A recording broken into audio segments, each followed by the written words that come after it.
Hey everyone, Nick Griot from Griot's Garage here for another very special edition of YouTube Live. Today is a special day because my co-host and co-worker and friend Sam is 30 years old today. So happy birthday, Sam.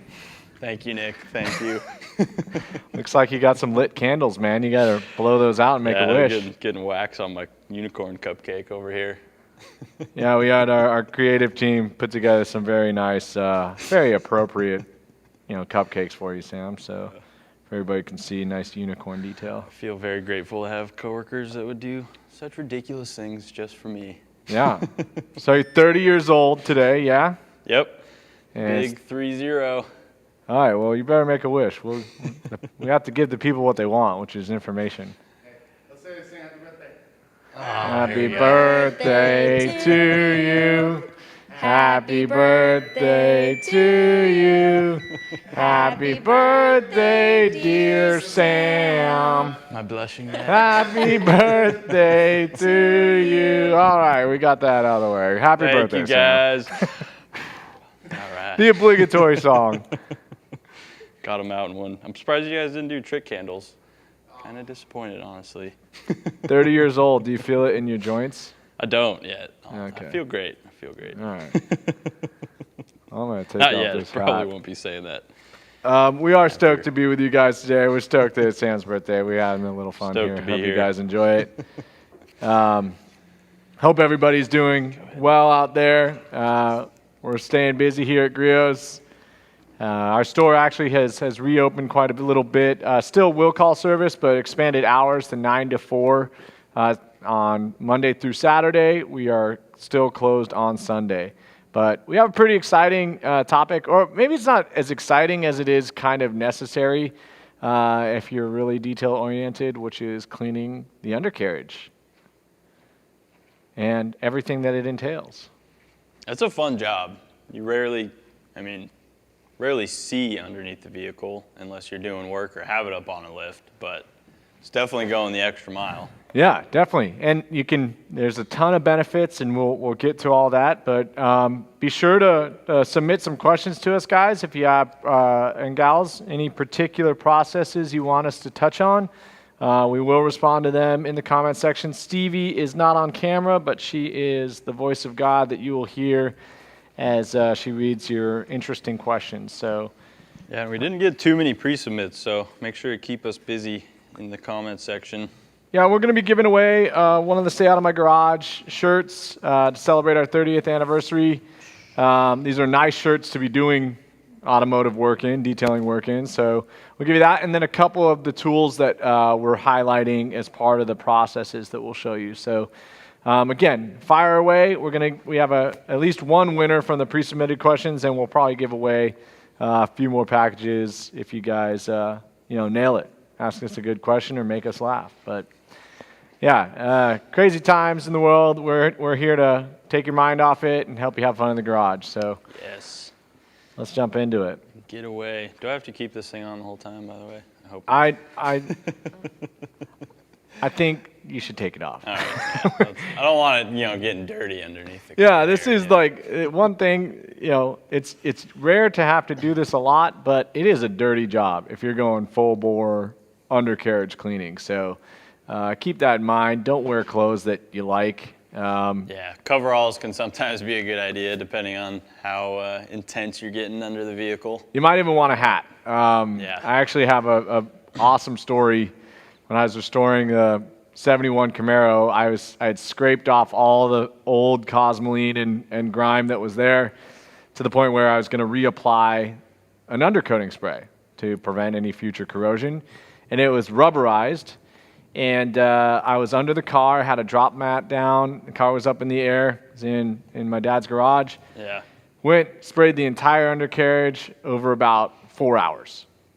Went back upstairs to take a shower, and I realized I had so much black rubber paint in my hair Oh no. that I had to shave my head. I took a shower, I could not get enough of it out, so I just buzzed my head. Luckily, I was in high school; it didn't really matter that much, but yeah. So you can get pretty messed up from these processes. I think I've had a bit of driveline grease in my hair on an occasion or two. Yeah, that's not good stuff either. Climbing around under the Land Cruiser. Well, what should we start with? Well, let's talk about the car. Are you seeing the car in your shot, Matt? Let me bring it down. Yeah, we'll bring the car down, but the car is a 2004 best model ever for the Golf R, but this is the R32. It's a pretty low mileage example. It's actually about 16,000 miles. So the car is really not heavily molested, but it came from the Northeast.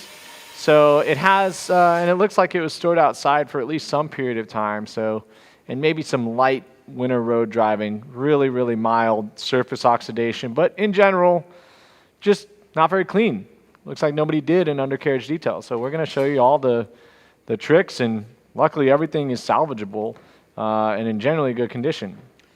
This is not only a great time to get some detailing done underneath, but it's also a good time to take note of anything that you want to baseline with a new used vehicle like this. There's inevitably going to be things that you're going to need to give attention to, really regardless of how well something's been maintained. I think there's always something that you can do in this arena.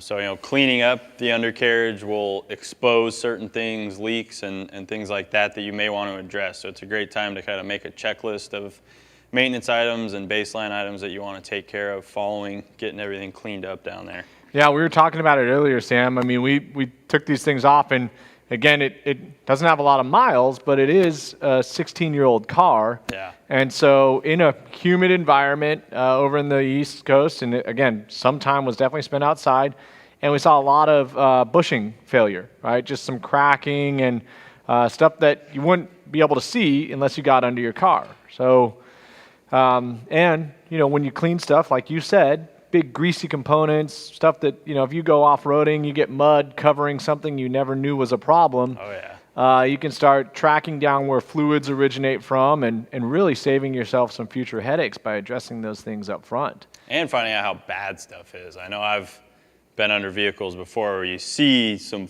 fluid that's leaked out. It may look really bad. You clean it off and realize it's actually a very slow leak that may have accrued over time. Still good to address, but sometimes you have a little bit more time than you might think to get that stuff taken care of. Should we raise it back up? Yeah, let's talk about that too. So the car is on a two-post lift, and if you guys have never used a two-post lift, it's a wonderful tool. There's definitely people that prefer four-post or scissor lifts for different reasons, but two-post is generally a good all-around lift. The only limitation is getting to the center of the car when it's on these scissors, but for mechanical issues, wonderful. For detailing, maybe not as ideal as a scissor lift, but make sure you find the correct jack points, check twice before you pull the car up in the air, and make sure everything is clear. You don't want babies, dogs, anything close when you're operating a lift, because especially if it is in your own lift, you just never know what state of repair or maintenance that lift may be in. So always take caution when lifting 4,000-pound objects in the air. Definitely. And paying attention to your lift locks if the lift has one. I know some lifts have manual locks, some have automatic locks. So make sure you're taking note and getting those locks in there, especially if you're leaving the car up. Yeah, this is a Nussbaum lift. It's a very nice lift, and it's been in the Griot Motors facility for 10 years now, so still working. Yeah, this one's nice, simple to operate too. Should I go ahead and take it up? Yeah. All right. Real quick, while we're talking about lifts, Patrick Goals was asking if it's possible to do an undercarriage detail with just jack stands. With just jack stands? Definitely. And obviously one of the things we're going to point out is that nobody's presuming that you have a two-post lift, and if you do have access to one, it's probably one of your buddies, and you're going to get roped into doing something else if you're going to get his shop all messy for a 4-hour undercarriage detail. So jack stands, yeah, totally. And part of what we've done in this setup is we've taken the wheels off, so that will play into some of our later discussion. But jack stands, yeah, again, find the jack spots, stay clear until you know the car is completely concerned. Don't skimp on things like jack stands. I know Harbor Freight recalled a bunch of them recently. Yep. Luckily, nobody got seriously injured, but I know that they had a lot of failures with some jack stands. So invest in jack stands. Yeah, jacks and jack stands. Yeah. Not something to cheap out on when you're climbing around underneath the car and your life may be depending on it. Yeah, but a lot of what we're going to talk about really does focus on wheel wells and some of the aesthetic aspects of wheel wells and calipers and brakes. And but if you get your car up on all 4 jack stands, you're probably going to be able to roll a creeper under there and take a look at something. It's just not going to be as free and clear as walking under it like this one is. Yeah, it'll also be a lot harder to get things like a pressure washer under there, larger sprayers like the pump up foamer and whatnot. So you definitely, the more room, the better. You might have a sore back after doing it on a creeper for a day, but yeah. But get those wheels off. You get a wheels off detail as well, which is my favorite. Get some Concord detailing going. So you want to start with the wheel wells then? Yeah, well, I think the other thing too, just when we're looking at lifts and jack stands and securing it, just check your perimeter, underside. You don't want to. This is not something to play around with. We are pretty comfortable with this lift, but even so, we've all had moments of panic if you've been around a 2-post lift long enough, where one side obviously starts dropping faster than the other, or it's not secured properly. So just be careful. I cannot reiterate that enough. Hydraulic systems can fail. Make sure you maintain your equipment as well. Yeah, that's another big one. And the other thing before we get into specific process, to reiterate, this is dirty work. If you can put down a drop mat, you can get like a plastic drop cloth or a fabric drop cloth, anything to catch what you're going to shake out of your system or of your undercarriage is going to be ideal. I know that we've got our grooved floor mat here, so we're going to clean pretty freely, but if you want like a 4 mil plastic sheet, you can kind of use it as like a big catch-all and just wrap it up and throw it out when you're all done. So be sure to get your shop prepped for that too, because this is dirty work. Don't want to clothesline myself on that there. So in addition to the wheels off detail you'll get from removing your wheels as part of this process, you get access to a space that you rarely do unless you have, say, a standard truck or SUV in which you have unhindered access to your wheel wells. You still may have some limitations as to your access. So getting rid of that wheel, getting it out of the way, I think is a pretty critical step to doing this effectively. Definitely. Yeah. So from the wheel in, we're looking at our brake system, right? Right in front of our face, we're looking at control arms, we're looking at springs, we're looking at, thankfully, in my preference, is a plastic wheel well. I don't like the new fabric wheel wells. Me either. They're virtually impossible to keep clean. Yeah. But what would you start with? I think at this point, if I had the car up on the lift and I had a place where I knew I could spray it comfortably, I'd probably start with a pressure washer. Agreed. Yeah, that's definitely going to cut down your effort by quite a bit when you're tackling any heavy grit and grime under there. But we've got a few different products that you can pre-treat with prior to your rinsing. Or, if you're in an environment where you can't use a pressure washer or a hose, say you're doing, a Concord detail at a hotel or something like that. I've been to Porsche Parade a couple times, and those guys really get down to it.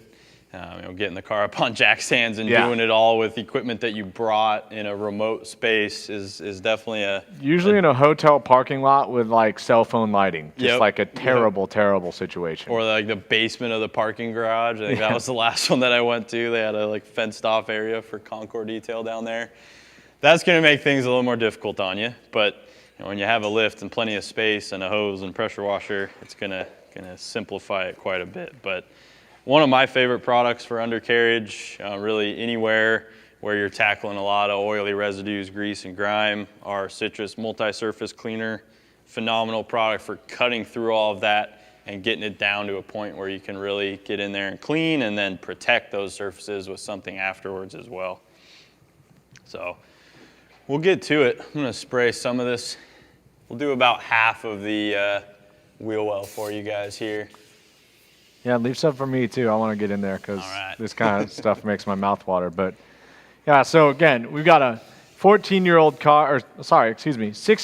car that this has clearly never been done to. So we had a couple people asking, how often do you do this? Well, how often do you get, again, access to a lift unless you're renting it?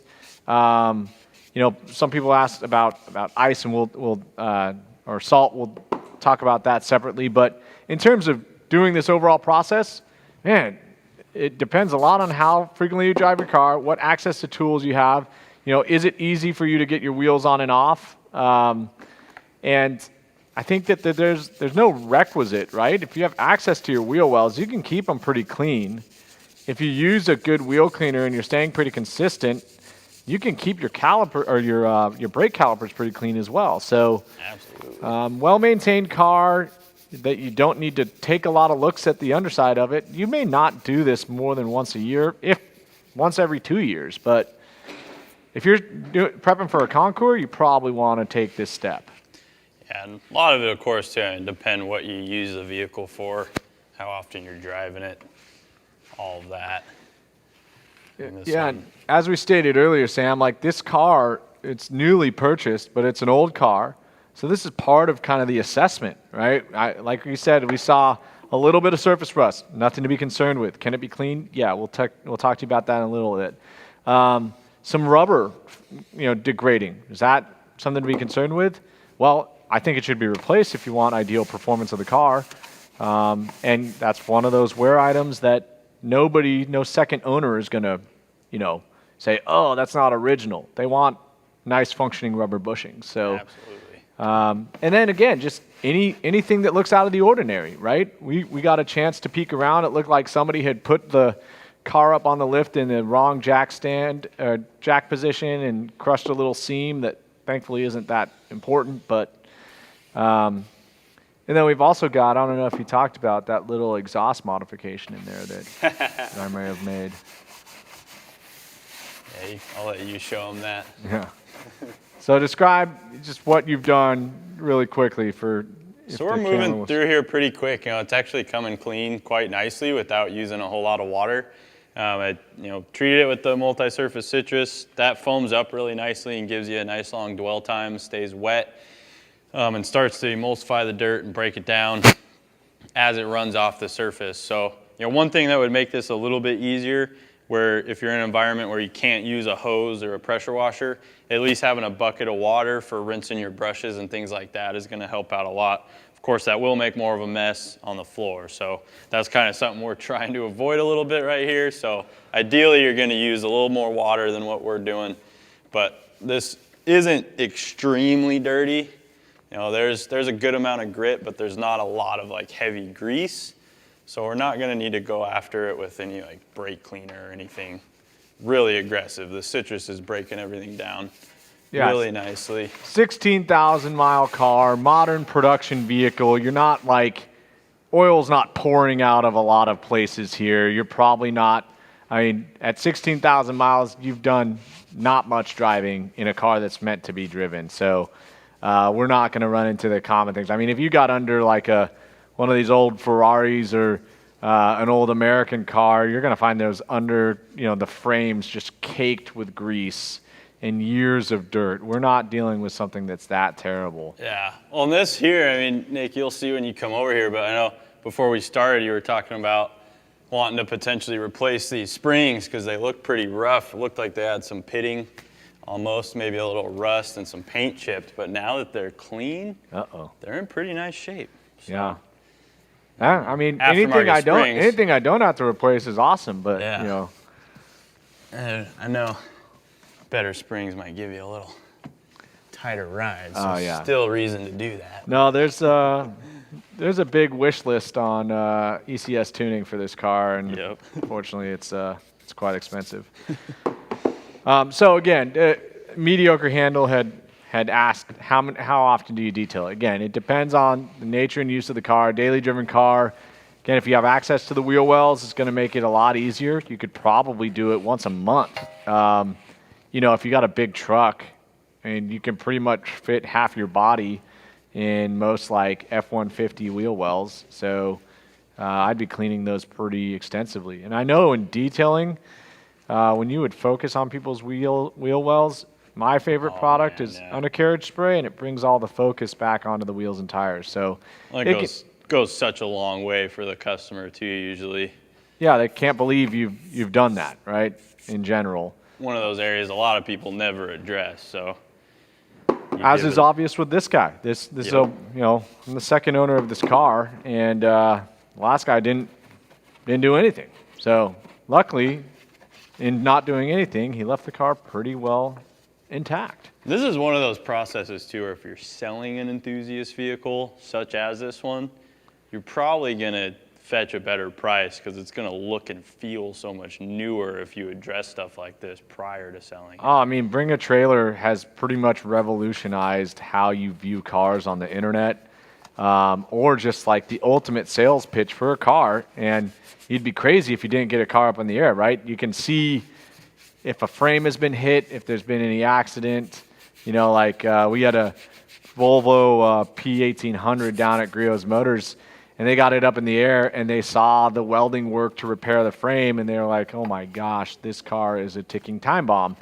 And that owner, luckily they don't own that car, but that owner had just decided, like, I've driven it for 50,000 miles and haven't ever seen that, so it couldn't have been that bad, but it's pretty shoddy work.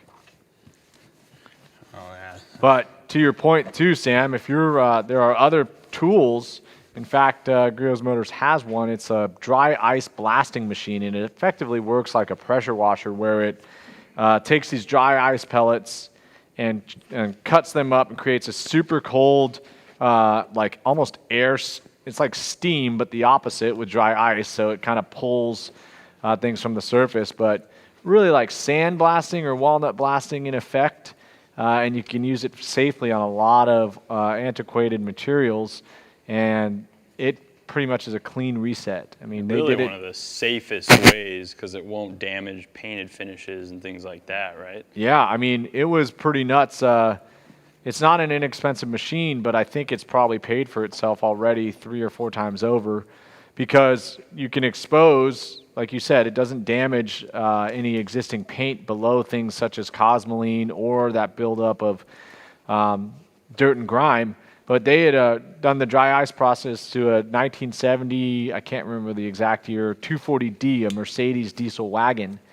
And when they did it on the frame, it actually exposed the little factory paint markings that the assembler had left on the frame. Nice. To indicate, when he had tightened a fastener to a certain point, and just his mark of this step is done. So pretty incredible. That's an expensive service. That's probably not necessary unless you would be selling a very expensive car.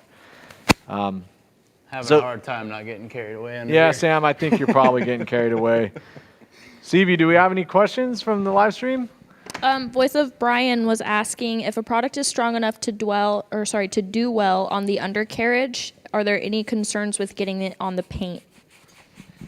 That's a great question. There's definitely certain products that you could use in this space that you would not necessarily want to sit on your paint for a long period of time.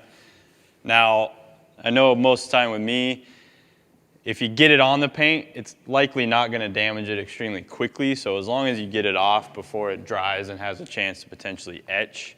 A lot of these cleaners tend to be alkaline, like our citrus. It uses a natural delimonene solvent. So it's going to be higher in pH, and if you were to let it sit on the paint and dry and say it sat overnight, you could potentially get like a water spot or an etching type effect from that. Now, that's going to take a while to happen, so as long as you get it off the paint, either wipe it or rinse it off quickly, you're not going to have any issues. Things like brake cleaner, though, and more caustic chemicals that you may use on your undercarriage could potentially, cause some problems on a painted surface. So just want to be cautious if you get something on the paint that you think you may not want on the paint, err on the side of caution, get it off quickly. Oh, I love brake cleaner, man. I mean, Me that too. stuff is hardcore. So, It's fun to use. I mean, you're staring right at a brake system too. So you would probably be inclined to use it for the sake of speed. But to Sam's point, this is why having the wheel off too really helps. You can control and just have more working area. But yeah, a brake cleaner comes out pretty heavy with accelerant, right? I mean, it's coming out like crazy. Yeah, I mean, eye protection is never a bad idea when you're spraying chemicals against a surface close to you, specifically with brake cleaner. I'm going to go So- back out and reiterate that once again. This is dirty work. You're going to splash some crap that's been, accumulating on your undercarriage. Eye protection, probably a must. Yeah, I mean, I'm not wearing it right now, but we're not using a lot of water down here. Yeah. I'm not spraying things that are coming back at me. So. And we're not taking demonstrating brake cleaner. We're doing some pretty benign, chemicals that wouldn't have, really harmful, eyes, nose, and throat effects anyway. But put on a hazmat suit or a coverall. put a hat on, something to cover your hair if you have hair. Just take some precautions here. And again, drop cloths always help. Definitely. Let me. I want to go take a gander at that let's as we switch talk real about quick. a couple other processes. It's looking good. You'll have to check that out. Okay. I don't know if we can get a camera in there up close, but it's a pretty stark difference there now. So. While you guys are switching, Nick, you did briefly mention Griot's Motors. For anyone who hasn't seen the caffeine and gasoline, we had a couple people ask what Griot's Motors is, if you want to briefly. Oh, yeah. Okay, so Griot's Motors is essentially an offshoot. It's a totally separate entity, but we're in the space that used to comprise Griot's Motors. And this is in the back of Griot's Garage, our headquarters. It's about a 15,000 square foot room that houses many of Richard's cars and then kind of acts as a queue for cars that we bring in and out of the auto display for our caffeine and gasoline. And we were, Richard had essentially hired a crew of people over time that would work on his restoration projects. And it was not a very formal concept.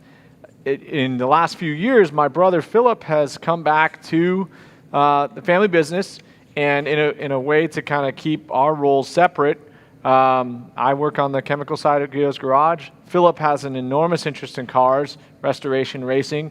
They came up, Philip and my dad, with a business plan to actually incorporate Griot's Motors into a fully-fledged restoration shop, sales, consignment.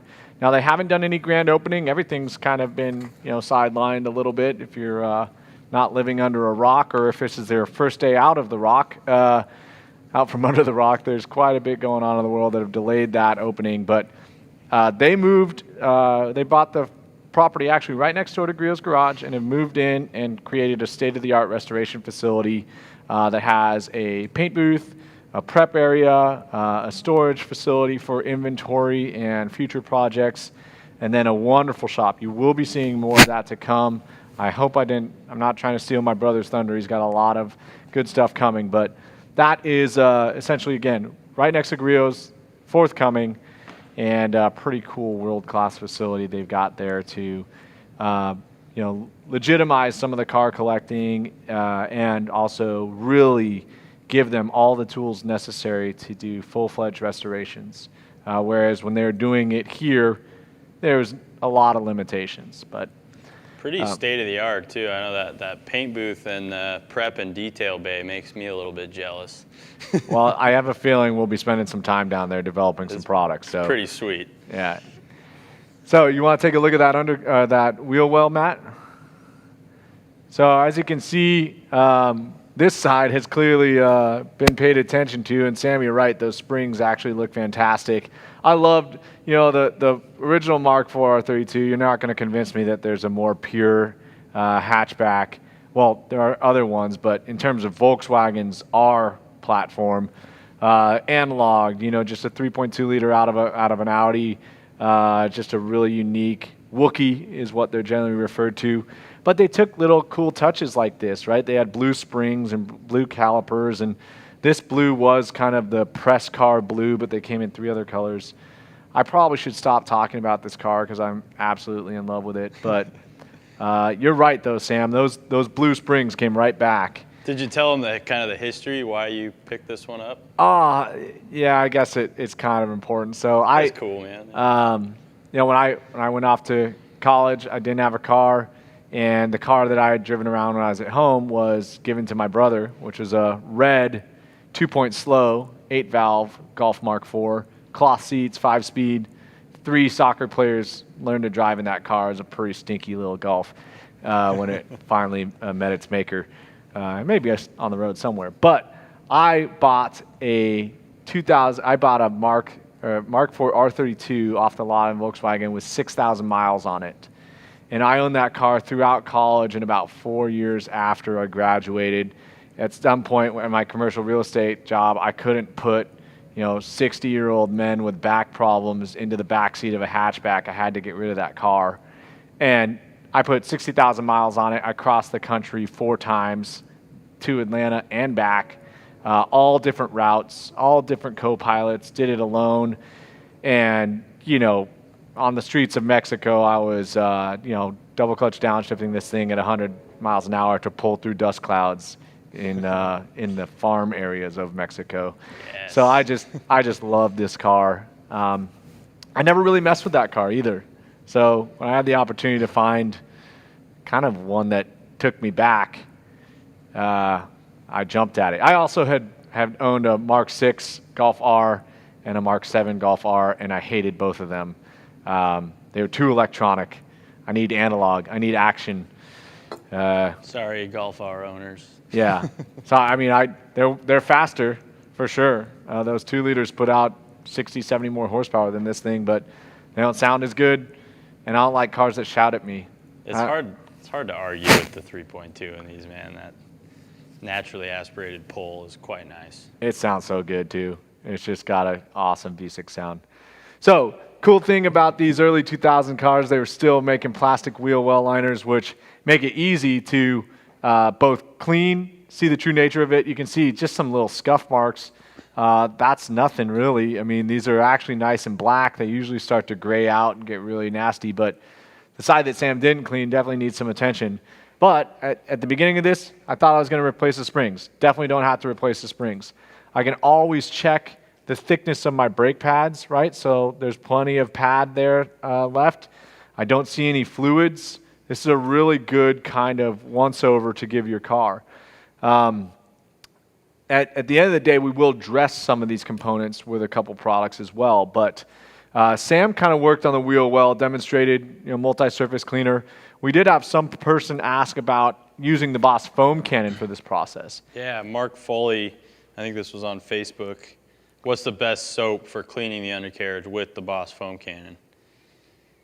I would definitely recommend Foaming Surface Prep as the product to go to. That's, hands down, again, going to be more alkaline. It's going to be paint safe. You don't want it to dry on the car, but you wouldn't put Foaming Surface Wash in there. I mean, you'd just be saturating it as opposed to getting something that's chemically active and is going to be bonding and pulling in that alkaline Foaming Surface Prep. So I would prefer that. Definitely. I think another one worth pointing out too is it's probably good, wash the car after you've done the undercarriage. Yeah. Because you're going to be spraying all kinds of stuff. You're likely to get overspray on the vehicle. Bring it down from the jack stands or the lift afterwards and give it a good wash. Don't wash it prior to getting it up in the air and doing the undercarriage cleaning. So you'll probably get some other stuff dirty while you're at it. No, like I said, I mean, this is nasty work to go through the whole car. If we were to do all 4 corners and do any scrubbing on the underside, I mean, again, hopefully you can get your lift high enough so you're not, totally bent over. But if you are on jack stands, again, you're going to focus on this and probably peek under and see some other spots. So one other kind of cool thing is I get to go all the way back to, the control arms and look at those bushings. I get to inspect the integrity of the exhaust. Nothing there. Connections solid. Nothing's loose. All of my hanger rubber is really pliable. No signs of wear.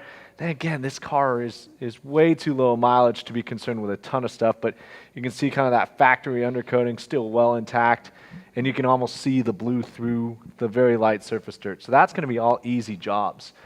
There's even some cobwebs under here, so this guy really didn't enjoy this car as much as he should have. But this is really the first time I've been able to peek around under it, so it's pretty cool.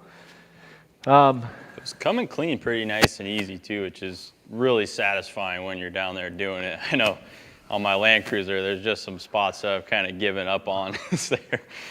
Yeah, but the way you use your truck too, I mean, you're accumulating just a lot more organic material, right? We don't salt our roads out here, so In fact, I mean, not consistently. You might see it one day, and that day you're probably not driving. You're waiting till the next day. Yeah, if you're hitting the passes a lot, you might pick up some, but it's definitely not bad. I mean, we were on the east side doing some camping and off-roading with my son last weekend, and the truck's actually filthy right now. I'm going to give it some love tomorrow, but yeah, I mean, I need a dry ice machine in a couple areas on that guy for sure.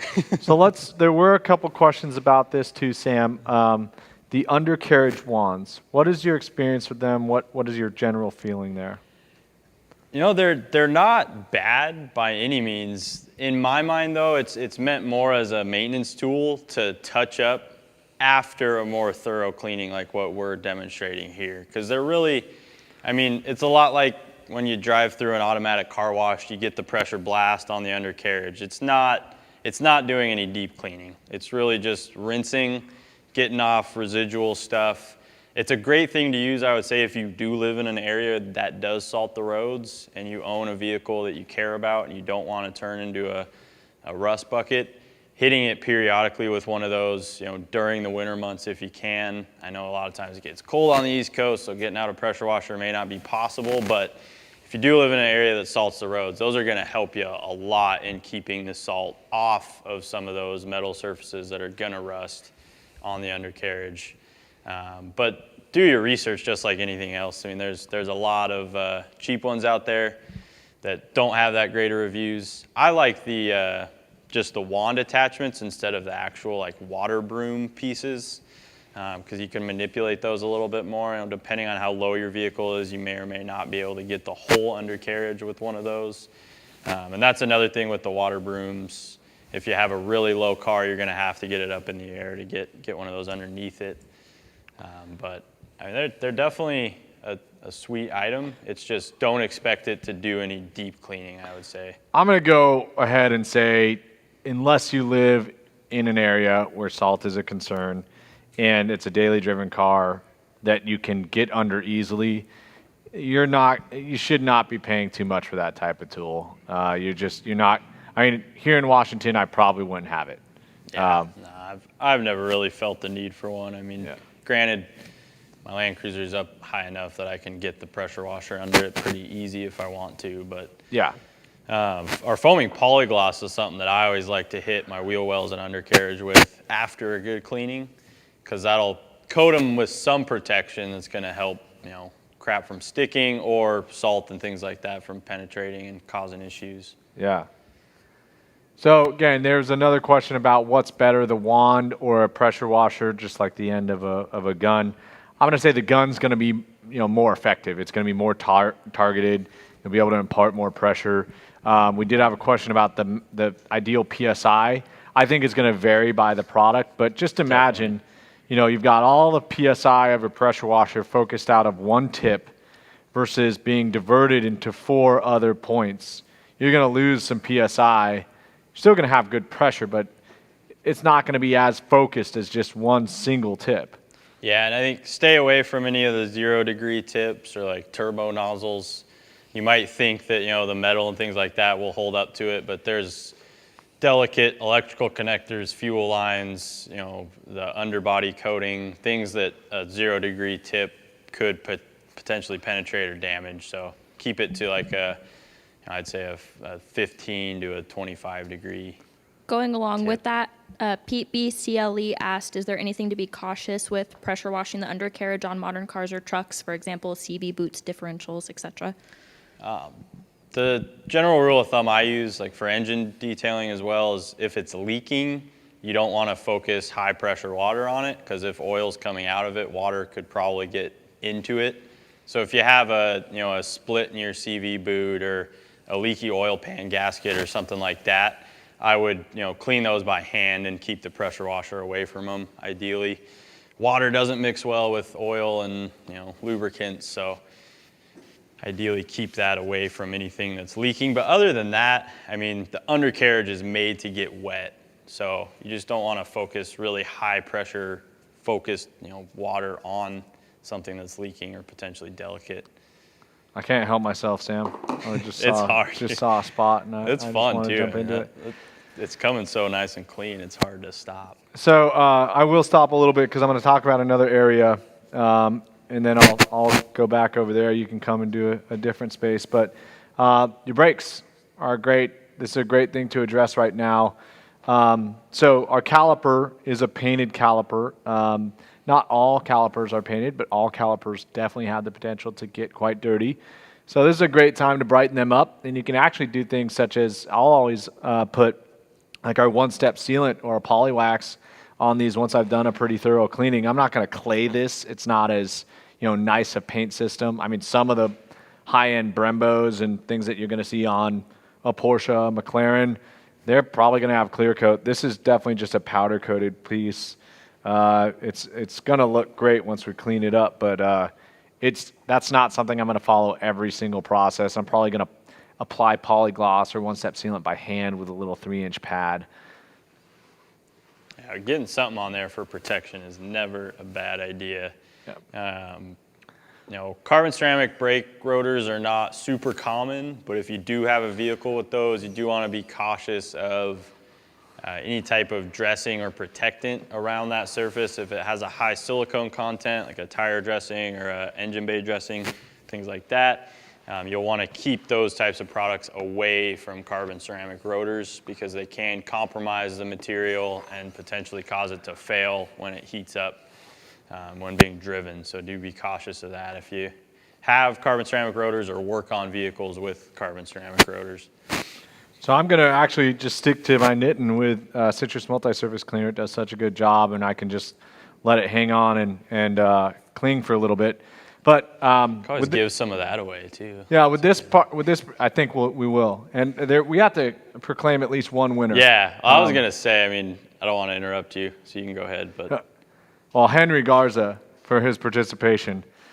I think you're going to get a can or two of the Citrus, maybe a couple other goodies as well. But if you guys haven't tried Citrus Multi-Surface Cleaner yet, it is an awesome all-purpose multi-surface cleaner. It's grilling season, works great on the grill at home. Not on the food surface, but every other piece of the grill, it's amazing on.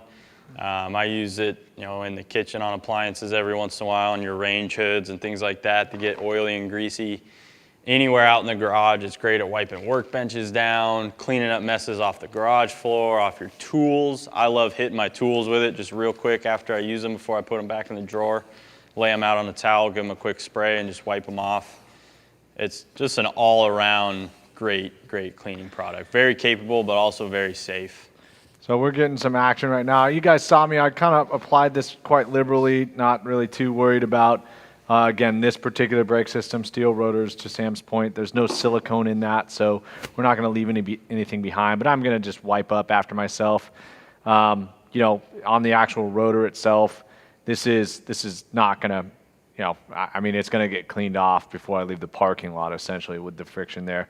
So I love our Ergo Wave Foam Scrubber. That's great for the wheel wells as well, but it's not really ideal for something as intricate as this caliper. So I really like using swabs, and then I'll use a kind of nylon bristle brush. This is our 5-pack of different brushes, and I'm going to pull out a different one for actually cleaning the brake hat. Here, it's just another opportunity to kind of promote, easy on and off wheels. But yeah, for some of these spaces, I can really only get a swab in there, and then I'll probably stick a towel in there too to both dry it off and just kind of wedge it in there. But just working the swab in. This is like, calipers are nasty. You're generally pulling brake dust and all sorts of stuff that's just caked on there. So you could use iron and fallout remover or heavy duty wheel cleaner for this as well. Because we're not using water, that's why I opted for the Citrus Multi-Surface Cleaner. Yeah, it's one of the strengths of the Citrus. You can wipe it up dry and not have any issues from residues or anything like that. Also, this kind of brush, you can really clean you can clean your hoses, your brake lines, and again, this is all important in terms of, hey, you get a chance to clean it, but also you're kind of doing some diagnostics, right? You're seeing where stuff gathers, where fluid could be leaking from. Even a slight brake leak is a concern, right? You don't want to compromise that system in any way. Other than driving the car, it's one of the best ways to get to know a vehicle. what it needs, what's good. I love getting under cars. Little It's like one of my TLC. favorite things. That's another thing where if Father's Day is coming up, probably should make mention, Sam, we do have a pretty big sale going on right We now. do, yeah, we do. 20% off car care. I'm not sure if we have a slide for that, but if you follow us on Instagram, we published that yesterday. If you receive our emails, you'll have gotten that key code. I don't have it off the top of my head. Maybe somebody can find it so we can share that with you all. Well, that's 20% off all liquids, correct? Yes. Yes. All The pieces key of code is car care. SMHBQ, Awesome. and that does count with the aerosols that we're covering here. We had a couple questions about that. Thank Yeah, you, again, Henry, Stevie. we're going to give you citrus multi-surface cleaner, a wheel well brush, undercarriage spray, and a Stay Out of My Garage t-shirt. So, Henry Garza 9237, you're our first winner. You'll get everything that Nick just listed. Again, can of citrus multi-surface, a wheel well brush, undercarriage spray, and a sweet 30 years of fun Stay Out of My Garage t-shirt that you can wear while you're detailing your undercarriage. yeah, what I was Keep getting all at those is, pesky neighbors out of your garage. yeah, get out of there. But, with Father's Day coming up, you probably should have some alone time, right? I mean, that's the least. I mean, Sam, you got 3 little kids now, so Alone time does not exist for me. yeah, but you need it still. That's Sorry, like, though, luckily, my oldest son loves getting under the trucks with me. That's got to be one of his favorite things to do. So I think we're going to get out and wash the trucks this weekend together. yeah. Great way to spend time with your dad, guys, or your kids. Get out and spend some time on the cars. Well, if you're under a car, nobody's bothering you, No. right? If it's just your legs Yeah, sticking out exactly. from under a car, nobody's coming at you. Oh, man, it's a fun place to be. I don't know about you guys, especially when you're doing stuff enjoyable. Working on nagging maintenance isn't always the most fun thing, but spending time cleaning things up is usually a pretty good time. It's a good time to just to ask Dad for something too, right? Like if your dad was under the car, you go see his legs sticking out. It's like, hey, can I do this? Yeah, just go away. Sure, do whatever. Ask your mom. Yeah, it's a great strategy. Yeah, no problem. Get out of here. All right, so that caliper looked pretty good too. You can definitely see a little bit of oxidation. So I might hit this with one-step sealant just to brighten it up a little bit. Nice. To be expected. Well, that's a big payoff. I mean, if you do have painted calipers, getting those clean gives you a big before and after. I mean, seeing a nice bright painted caliper behind your wheel is a nice touch. It just shows how much you care too, right? We haven't talked a bunch about undercarriage spray, and we have a few questions about that on the pre-submits. Real Okay. quick, you guys were just talking about citrus. We had a question, can the citrus cleaner be used on carpet? I am assuming he's talking about carpeted wheel wells or even felt. Carpeted wheel wells, you're good. In automotive carpet, I would probably not use it unless you have like a really heavy grease or something. But we do have a product that will attack grease stains in carpet. It's formulated specifically for that, and that is our carpet spot remover. That's a phenomenal product. I had a axle grease stain that I tracked in from a carport at old duplex that I lived in, and I tried virtually everything to get that out. Nothing worked. This was early in my career at Griot's. We had just come out with that product, used it, let it dwell for 5 minutes, blotted the stain out, completely gone. So that's a great one for carpets. But wheel well carpet, I think you're fine with citrus multi-surface. It's not going to hurt you. I'm having way too much fun over here, man. Like I can't help myself. This I is can way tell. way too satisfying. This is like totally mouthwatering. So one other break thing, while just this is not this, I guess it's specific to detailing too, but I always like to do this because whenever you take your wheels off, depending on how long a time it's been, just remember your brakes go through a lot of heat cycles. Water can dry on them pretty quickly, and you can build up some really light corrosion that really isn't, this is not a concerning amount of corrosion by any means, but it can make it a little harder to remove that wheel next time you take it off, especially if you've got spacers or anything that's like hub-centric like this. You could potentially have some problems. So I almost always, when I've got the hubs off, kind of clean the caps up. Now you can use either a stainless steel or a brass brush. Now remember, these are kind of gnarly brushes, so you don't really want to do it on anything that has like an aesthetic or a finish. Do not touch paint with these. But for something that's raw like this, little brake cap, you could do this wet. I've always liked to do it dry. This probably contributes to a little bit of my, I don't know, whatever's wrong with me for inhaling all this, dust from oxidation. But I'm not going to get rid of every single spot. But if I scuff it, I at least know that the thing goes back on clean. And I could probably even put anti-seize paste or something like that. Wouldn't need like a hardcore lithium grease or anything like that, but just a little anti-seize paste makes it that much easier next time coming off. And these wheels hadn't been off in a while. I mean, the actual lug nuts themselves were quite gnarly. So you can work that in there, clean up the threads a little bit. Save yourself some time and energy down the road. Yeah, and some headaches. If you paint your wheels or powder coat your wheels, the first couple times you get those on and off, the powder coat is going to probably bond actually to that hat a little bit, make it really, really hard to do. So I'd recommend cleaning that up at that time as well. For sure. Stevie, we got any more questions? We had someone ask whether they are allowed to come back into the store yet. Starting Monday, I believe, you will be allowed to enter the store and shop almost as normal. We are still going to ask that you socially distance. A mask is required, and then we'll be limiting the number of people allowed in the store at one time. I think the politically correct term is face covering, Stevie. Oh, okay, sorry. Face covering. No, we are following the rules as best we can here. We're trying to get back to normal, guys. We all want that. We know that. While we're on the topic of the store again, that 20% off will work if you come and ask to redeem it in the store. 9 to 4, Monday through Saturday. It's will call only. You can come in and pay, but you can't browse the store yet. So that's going to be starting on Monday. And then our events team is actually going to be going to an event at the end of this month. Can you believe Nice. that? There are different, levels of activity around the country, and one of the states that is allowing it's a smaller event to occur, it's not the full-size event, is Nashville. We're doing a tech session out there at Ben Smithenson's shop. I don't know the exact date off the top of my head, but be sure to follow us on social media and Instagram, Facebook, so you can find out more about that event if you live in the Nashville area. It's going to be pretty cool. We're going to have Kevin Tetz, who's a really, really knowledgeable restoration guy, and then Ben Smithson, the guy who makes these beautiful hot rods, and our own Rod Craft will be out there doing some paint correction training. So Another very knowledgeable dude. yeah, we're gonna. It's RSVP only, so you definitely have to get in contact with us if you're in that area and you want to go to that show.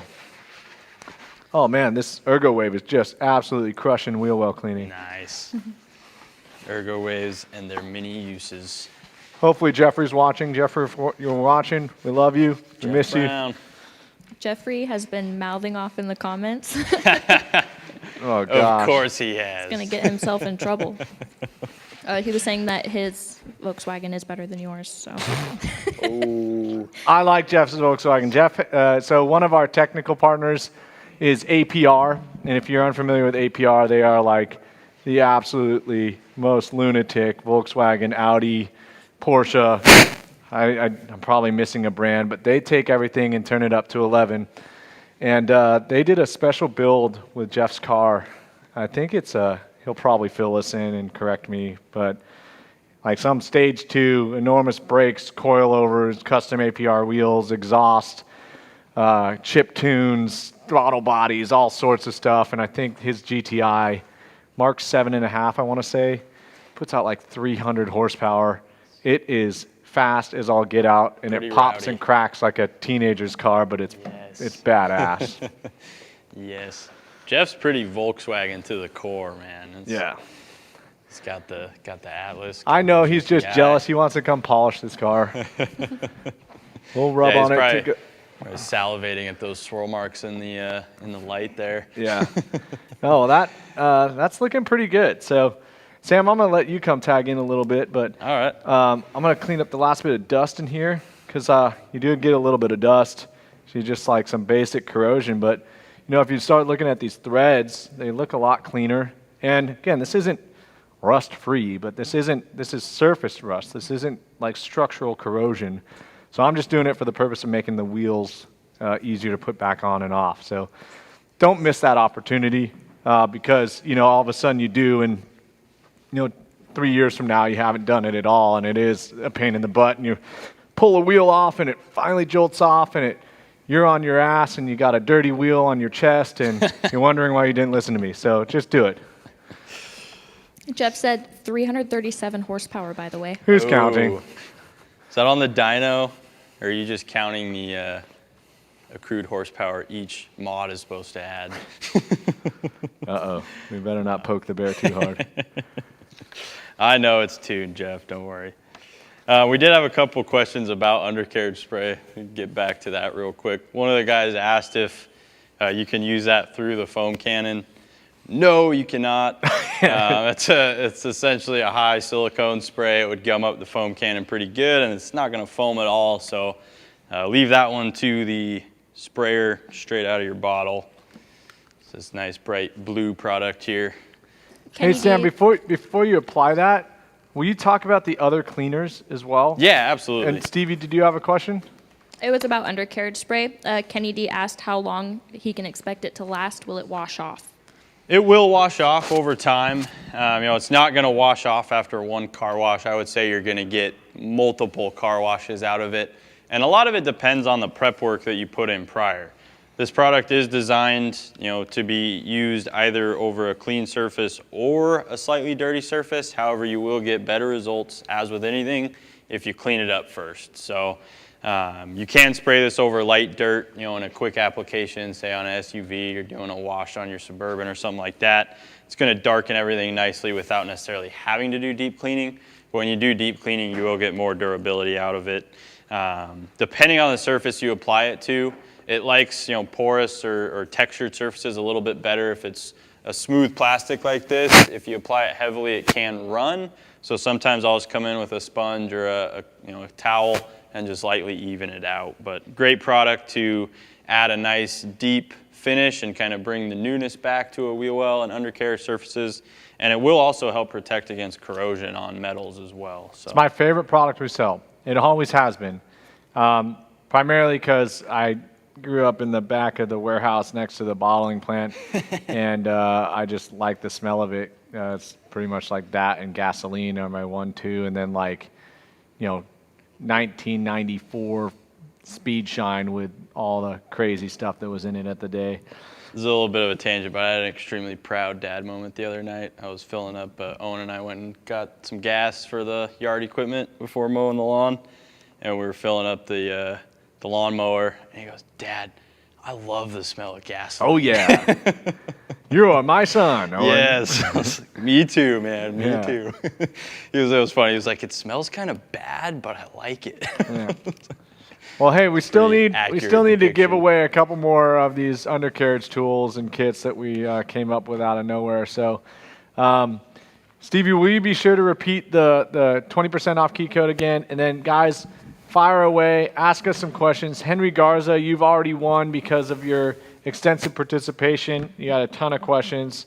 So anything else related to it? And then, I want to see you put on the undercarriage spray, but I also want to say that, as somebody was asking about how long does this last, it's definitely weather dependent, right? I mean, it's not a permanent solution, but it is a perfect finishing touch. Another good And that's point. why I love it so much. It's just, it made a difference. And my biggest belief is that when the undercarriage goes away, because it's all one sheen and one color, all the focus is on the wheels and tires. And that's what you want it to be. You don't want somebody looking at your guts unless you're driving a brodozer with powder green, powder coated bright green, arms and Well, there's nothing worse than getting the paint nice, getting your wheels super clean, and then you have a brown, wheel well in between the two, and just your eye goes right to it. yeah. like you said. And one other point too, to your point, Sam,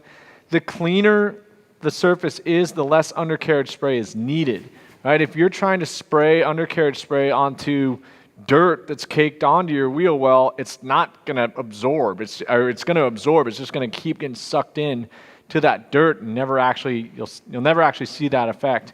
It can hide some small amounts of dirt, but I mean, I remember detailing some cars where you literally were scraping off tangible amounts of dirt, and if you're trying to spray undercarriage directly onto that, it's not going to work. Well, and you lose a lot of the luster, right, too. You don't get that nice, deep darkness to it.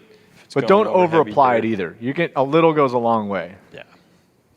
Yeah, another good thing to put on, we had a couple questions about, areas that salt the roads and how to help alleviate some of the headaches that can cause. Undercarriage spray, like I said before, will help protect against corrosion and help prevent salt from sticking and taking root in your undercarriage and wheel wells and areas like that. But let's talk about the other cleaners real quick, and then we'll throw some undercarriage spray on. One of my favorites for wheel wells when I'm doing my wheels and tires is our foaming tire cleaner. I wouldn't necessarily use this right now because we've already gotten it really nice with the citrus. But if you already have this out cleaning your tires when you're doing a normal detail or a normal car wash, come in with it, hit your wheel wells, scrub them down good. Great way to get those clean. It is safe for metal surfaces and painted surfaces as well, so it's not going to hurt any of those things, and it will still help clean those, but it is specifically formulated for rubber and plastics. Then we have our engine cleaner. This is going to be a more mild version of a cleaner than what we use with the citrus. This is also a lot more mild than the foaming surface prep that we've talked about being used in this situation. So I like to reserve our engine cleaner for say an older classic vehicle where you may have some more delicate metals or unpainted surfaces, unprotected surfaces. The newer the vehicle is, usually the more coated and weatherproof it's going to be, the more resistant to heavier chemicals it will be. But for some of those older classics, this is going to be a really safe but still effective option. I used to like that primarily because of its utility, right? So before we had these multiple different products that are, more effective than engine cleaner, that is what I would use to do wheel wells. Yep. Mostly because, again, it still is a nice surfactant, it still breaks down dirt, but yeah, it's not, you're going to be doing a little bit more agitation with, would you mind showing the wheel well brush? That was my Yes, sir. 1-2 punch. But I'd also be, I'd incorporate the wheel well cleaning after I would have done the engine bay detail. So in my detailing in the past, it was a progression of processes, and then also getting the most utility out of my products, right? I don't want to carry 20 products if I've got one that can do two purposes. For sure. And the only one that we forgot that we don't have out here is our rubber cleaner. So that's going to be, slightly less capable than the foaming tire cleaner, but it is a good utility product like the engine cleaner that you can use on multiple surfaces like tires, wheel wells. It's another one, if you already have it out doing your tires, hit the wheel wells with it while you're in there. And then the wheel well brush. This can be a lifesaver when it comes to getting deep into the wheel well, especially with the wheels and tires on. This brush is designed with a bend to the handle so that you can easily get it between the top of a tire and your lip there, so that you're not going to be scraping against the paint as you try to clean the top of the wheel well. It uses flagged bristles, so when you first get these, they'll be a little bit linty. You can see some lint falling off that. Usually after you use it once, you're fine, or blow it out with compressed air if you're concerned. But they're flagged bristles, so they're softer. They're essentially split on the ends, as you can see there. So still very gentle for painted surfaces or powder-coated surfaces, but going to have plenty of scrubbing power to break through all that grit and grime. And then I was using the bendable wheel brushes when I first started out. These are some of my favorites, really versatile brushes. I use these for engine bays a ton too. They're great because you can bend them and manipulate them to get into areas that a straight, rigid brush may not be able to access.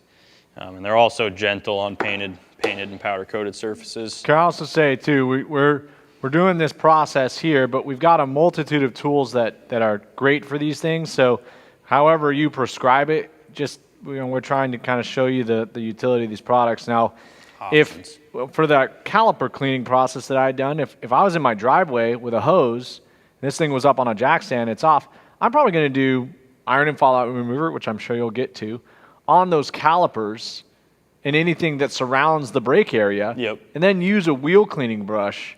But when I'm in here with the aerosol product. I kind of try to control the mess by using the foaming surface prep or foaming surface cleaner or multi-surface citrus cleaner. How many cleaners do we have?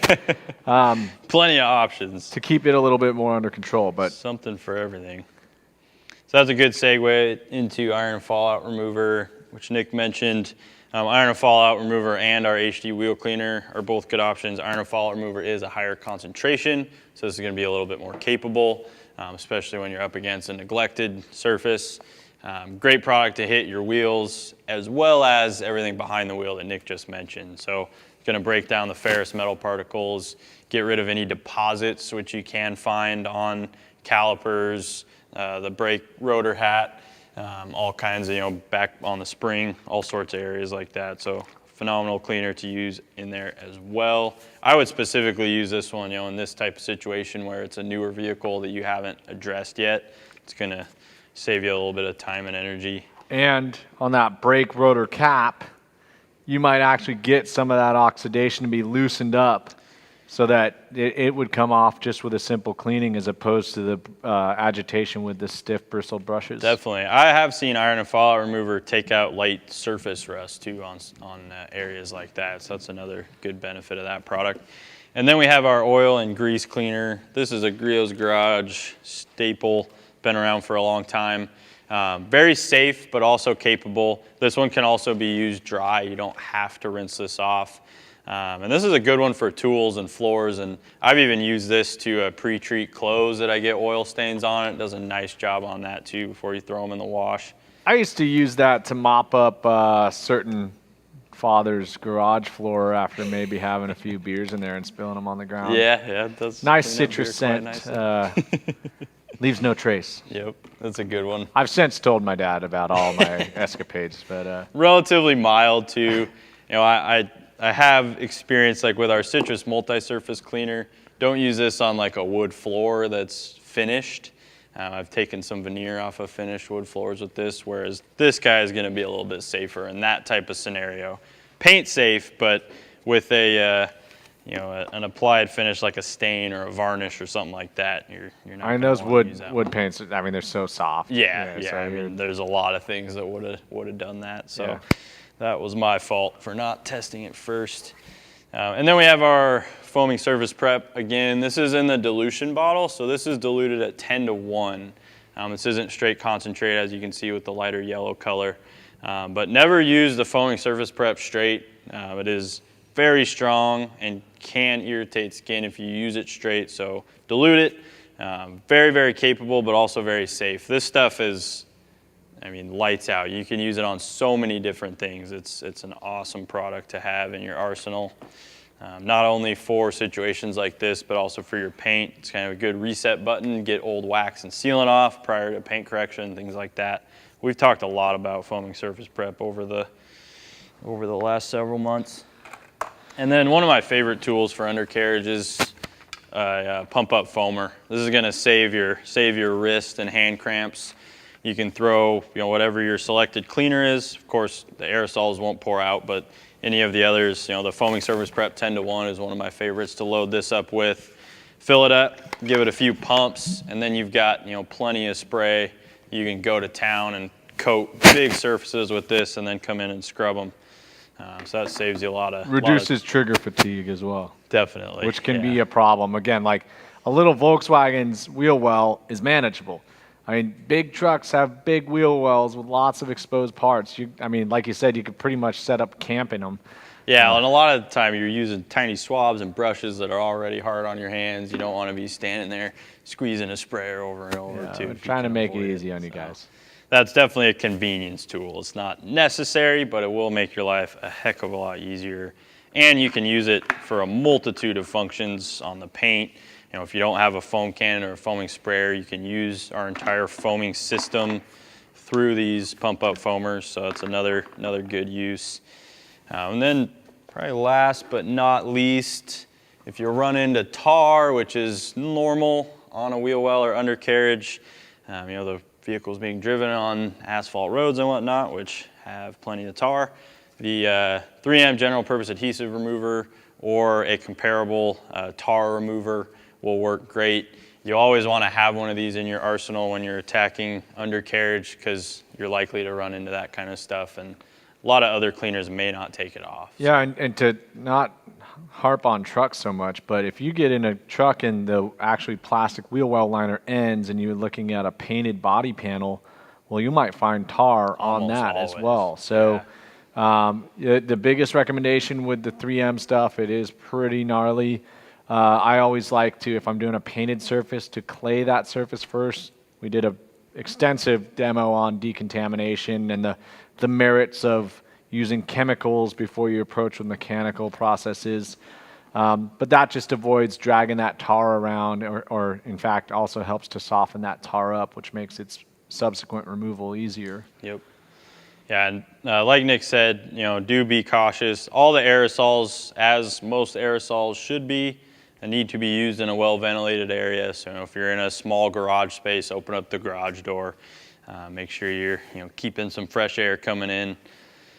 And then you would agree, right? I mean, usually you're going to use your tar products towards the end. Yeah, absolutely last. And that's kind of where, again, you are probably going to wash the car after this, but what you really are getting with the being up on the lift is the benefit of access, Yep. right? So kind of looking at your paint system in a different way, right? I doubt many people are polishing the underside of the R32's bumper. I know there are people that are doing that, so I won't speak Probably too some soon. of you guys. Yeah, yeah. If you're watching us, you're probably of that mind. But now I'm looking at it like, hey, I can do that, standing straight up For sure. and not hurting my back. So if you've got some tar spots that you can address easier, I'd say just do a quick cleaning and decontamination of those affected areas, and do that tar before putting the car back down on the ground, just so you can get rid of all of it. Yeah, Clean reset. save yourself time too. Get it all done while you're in there, so you're not having to do it twice. I think that about covers it for our selection really. of chemicals. So. And then if you're again, just to reiterate, safety first when you're using lifts and jack stands. Please keep your head out of harm's way until you're Yes. certain of its security. and the rest of your body. Yeah, and even so, invest in jack stands. Always inspect your lift. If you see hydraulic fluid on the ground, probably not a good sign. But and then it's dirty work. We had another guy ask, "Am I going to need to take a bath?" Probably. Yeah, and definitely. you're probably going to ruin some clothes. Yep. Especially if you grubbies. introduced a pressure washer and a hose and bucket into this. Yeah, I mean, pressure washers, definitely be cautious, wear eye protection, wear grubby clothes. It's a dirty job, but it is a pretty fun dirty job. I mean, I want to go back to the beginning of this and see the colors of that undercarriage versus where they are now. It looks awesome, man. I mean, so many things really cleaned up nicely. The ABS sensors, the brake lines, it's all looking nice and new now. Yeah. So one other point too about just the access that you have when you're up on a lift. Take a look at your paint, right? I mean, again, you're probably not going to win a whole bunch of shows based upon how polished the underside of your bumper is, but you may. All right, you got your exhaust tips right in front of you. You can do some metal polishing while it's right in front of you. Take advantage of the other aspects. We've talked to you about a specific space here, but if you're a detail freak, detail something. All right? And then don't forget to rotate your tires when you put them back on. Great time to do that as well if you're due for it. So that's one of those things that will save you a lot of money in the long run too. You rotate your tires, they'll last a lot longer for you, especially on a spiritedly driven hot hatch such as this one. Yeah. So we've had a few good questions from Pete B. CLE. I feel like he should be a winner, but he was asking about protecting rubber in your undercarriage, whether there's product recommendations. I know, Sam, you mentioned that you use foaming polygloss. Is there anything else? So that's an awesome question. If you're speaking to rubber bushings and things like that, you're going to have to get something a little more substantial than polygloss or a ceramic or something like that on them. You're going to want to use probably a grease to address those. I would recommend hitting up your manufacturer for the proper grease recommendation for bushings and things like that. Oftentimes, if you're replacing bushings, they will come with bushing grease to treat the bushings with when you press them in and to help protect them and add life to them. But check the proper type of grease to address your bushings. That's a great thing to do. Nick, I know you were planning on replacing a lot of the bushings on this. Oh, definitely, yeah. Great time to check things like that. Bushings are one of those things that inevitably is going to wear out and get cracked and make the car ride like hell. So replace those if they need it. Inspecting them with a light is a really easy way to do it. You can, use feel, so wiggle the piece, your control arm. If you're getting a lot of play, your bushing's probably bad. Or if you're putting a light in there and you notice visible cracks, stress marks, things like that, it's probably time to replace it as well. Yeah, when I was looking at that exhaust hanger, it's perfectly pliable.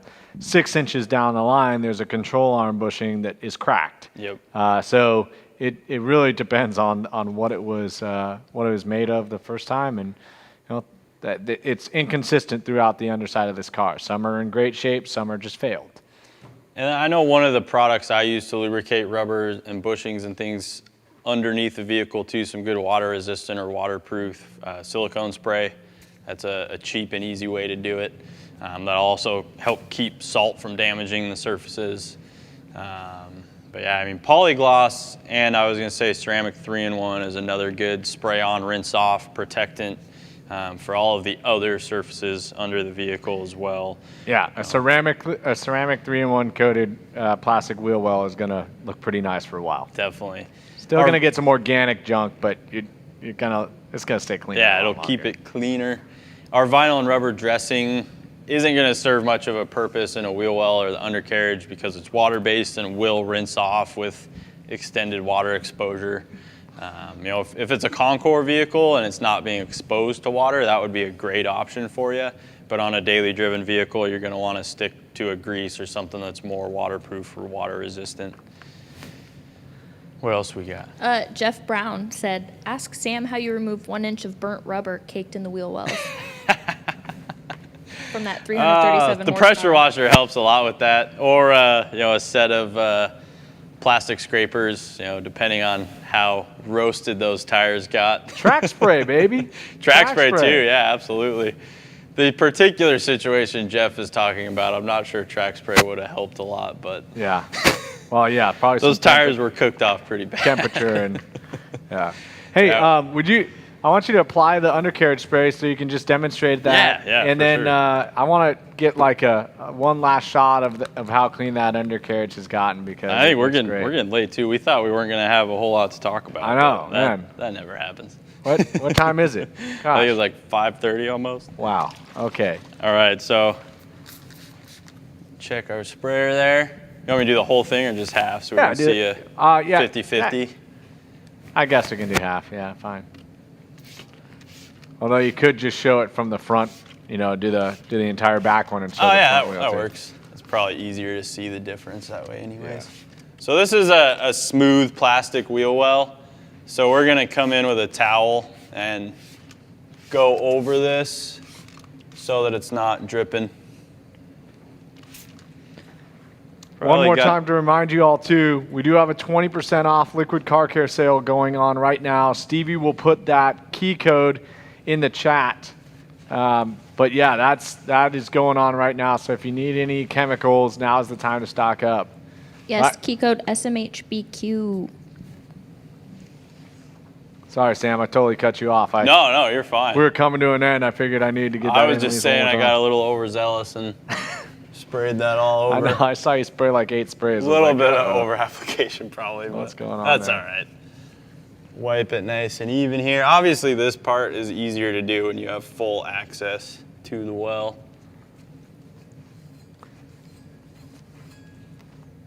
Any other?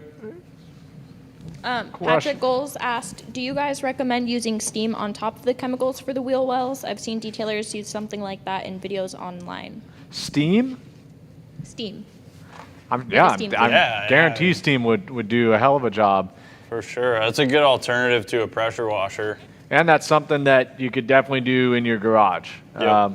I did steam cleaner to remove vinyl wrap in the garage, and yeah, it drips a little bit. And again, in this scenario, you're probably going to drive some dirt and grime off of it, and it's going to fall out. But Yeah, then back to our original tip, drop cloths. Depending on whose shop you're in, if you're using someone else's shop, a steam cleaner would probably be a little more courteous than a pressure washer, depending on They're a little quieter. depending on how badly you want to stay on that person's good side or not. Yeah. Well, if you've got a friend with a lift, stay on his good side. Yeah, Because absolutely. it doesn't stop with just cleaning. I mean, you got it, like Sam said, you Maintenance, can baby. rotate your tires, do wheels off details, my favorite thing in the world. You can swap exhaust. You can do all sorts of stuff with a lift. It's like you got pretty new CV axles on this bad boy. Still has the factory sticker. I saw that Nice earlier. and white there. All right, so we got that applied, nice and even. Wiped it evenly. That'll prevent it from dripping onto a wheel or anything too, and slinging up when you get to driving.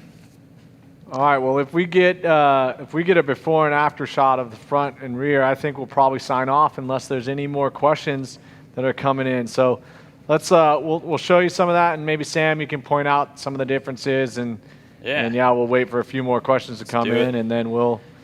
Don't forget about that 20% off too. I don't know, Stevie, do you want to read off that key code one more time? Use key code SMHBQ to get 20% off any liquid products. And guys, if you love what we're doing here with the YouTube Live, you like participating, asking questions of us, we do this every 2 weeks, do different topics. You can always ask us in the comments after this video is posted for a process you're interested in seeing. We have a pretty good rhythm. We have a lot of topics, but subscribe to the YouTube channel, hit the notification bell so you see when we're doing this. We're putting out content and how-to videos all the time, as well as these YouTube Live events. Subscribe, subscribe, subscribe. And then, of course, follow us on Instagram and Facebook at Griot's Garage. We've got a lot of action there. And then if you'd like to sign up for our emails to be the first ones to know about our upcoming specials, sales, and new item launches, you can do that at griotsgarage.com. So we're going to show you the before and after. Sam's going to point out some of the differences. And again, Stevie, anything else coming in? All right. And please tag us in your content too. Hashtag Griot's Garage, or have fun in your garage at Griot's Garage. We love seeing what you guys are doing, and I know we've been sharing it a lot more on Instagram and Facebook as well. So Yeah, if you're Get giving us a seen. high quality story, there's a good chance you'll see it. love seeing what you guys are up to. So we've got our after here, nice and deep, dark black wheel well. Looks pretty dang new. The undercarriage spray even brightened up the blue powder coating on the springs and the caliper. And then if we move over to the front here, you guys can see, can they see this one? Yeah.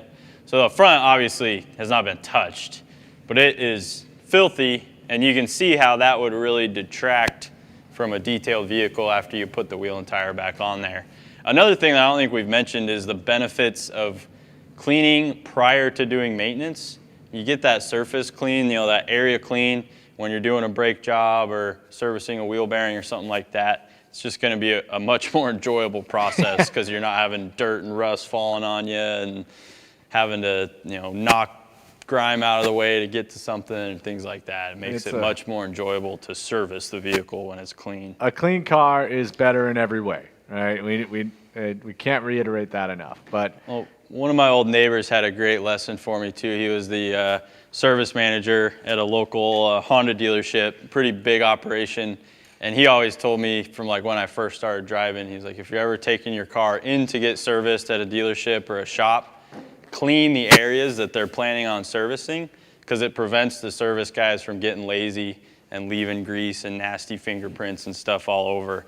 If it looks clean when you bring it in, they have to deliver it back to you clean, ideally. Otherwise, they're going to be hearing about it. So great way to keep those guys honest and make sure they're taking proper care of your vehicle. all right, well, I think that about does it. Hope you guys enjoyed this topic. We had fun. I mean, this is a process we're going to actually go do now, so I'm excited about it. Get after it now. But hopefully you're staying safe. Hopefully wherever you live, things are getting back to normal. We really can't wait to have you guys come back to the Tacoma store for a car show, but we're going to do it when it's responsible to do so. So. And you probably didn't know it, but thanks for spending some of my birthday with me. Yeah, and happy birthday to Sam. He's got to get out of here, go spend some time with his family. So Love you guys. thanks so much. Have fun in your garage. Have fun in your garage.